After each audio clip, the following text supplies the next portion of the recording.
আসসালামু আলাইকুম, this is Sylheti soul living in the UK. তো আজকে কথা বলবো কাস্ট ইন্টারভিউ নিয়ে। অনেকেরই প্রশ্ন থাকে কাস্ট ইন্টারভিউটা কি এবং আমরা কাস্ট কিভাবে পাবো। কাস্ট হচ্ছে এমন একটি লেটার যা ইউনিভার্সিটি আপনাকে ইস্যু করে যার দ্বারা আপনার ভিসার কাজ ত্বরান্বিত হয়। ইউকে ইউনিভার্সিটিতে অ্যাপ্লিকেশন করার পর তারা প্রাথমিকভাবে আপনাকে কন্ডিশনাল অফার লেটার দেয়। এরপর কোনো একটা নির্দিষ্ট কন্ডিশন যেমন এসওপি বা রিসার্চ পেপার যে কোনো একটা জিনিস হতে পারে, সেটা পাওয়ার পরে আপনাকে দিয়ে দিবে আনকন্ডিশনাল অফার লেটার।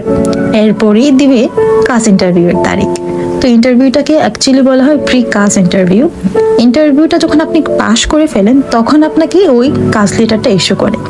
তো এখন প্রশ্ন হতে পারে যে প্রিকাস ইন্টারভিউতে কি ধরনের কোয়েশ্চেন থাকে। প্রিকাস ইন্টারভিউতে কিন্তু কয়েকটা নির্দিষ্ট কোয়েশ্চেন থাকেই থাকে। প্রথমত আপনার ব্যাকগ্রাউন্ড সম্বন্ধে আপনার নিজস্ব ব্যক্তিগত অনেক কোয়েশ্চেন্স থাকবে, এগুলো মাস্ট। সেকেন্ডলি আপনি ইউকেতে কেন যাচ্ছেন এবং অন্যান্য দেশে কেন যাচ্ছেন না। থার্ড, আপনি ওই ইউনিভার্সিটিতেই কেন যাচ্ছেন এবং অন্য ইউনিভার্সিটিতে কেন যান নাই। আবার জিজ্ঞেস করতে পারে যে অন্যান্য ইউনিভার্সিটিতে এমন কোন গুণ আছে যে আপনি এই ইউনিভার্সিটির পাশাপাশি ওই ইউনিভার্সিটির কথাগুলো চিন্তা করেছেন।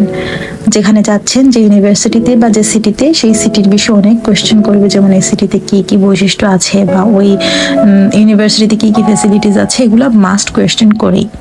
আজকালকার ইন্টারভিউগুলোতে দেখা গিয়েছে যে কিছু এক্সটার্নাল কোয়েশ্চেন করছে, যেমন আমাকে যেগুলো জিজ্ঞেস করেছিল, যেমন আমার পার্সোনাল লাইফের বিষয়ে, আমার লাইফের চ্যালেঞ্জিং মোমেন্টসের বিষয়ে, এই ধরনের কিছু এক্সটার্নাল কোয়েশ্চেন্সও করে। এমনকি এরকমও কোয়েশ্চেন করেছে যে ইউকের টিভি ইন্ডাস্ট্রি নিয়ে, মিডিয়া ইন্ডাস্ট্রি নিয়েও কোয়েশ্চেন করেছে। তো বেসিক্যালি এই কোয়েশ্চেনগুলো কিন্তু আপনার জিকে বা জেনারেল নলেজের জন্য করে না, করে যে আপনি ইংরেজিতে কতটা ফ্লুয়েন্ট সেটা বোঝার জন্য।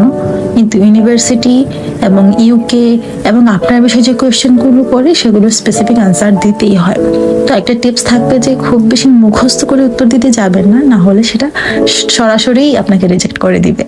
খুব খুব ন্যাচারাল আনসার দিবার চেষ্টা করবেন, খুব ইনস্ট্যান্ট আনসার দিবার চেষ্টা করবেন, তাহলে হয় কি কাজটা আপনাকে দ্রুত দিয়ে দেয়। অনেক ইউনিভার্সিটি আছে যারা caste interview caste letter issue করার পরে ইউকেভি আলাদাভাবে ইন্টারভিউই নেয় না। যেমন আমি যে ইউনিভার্সিটিতে আছি সেখানে আলাদা করে কোনো ইন্টারভিউ দিতে হয়নি। So that is for today guys. আমার চ্যানেলটাকে সাপোর্ট করবেন, থ্যাংক ইউ, বাই।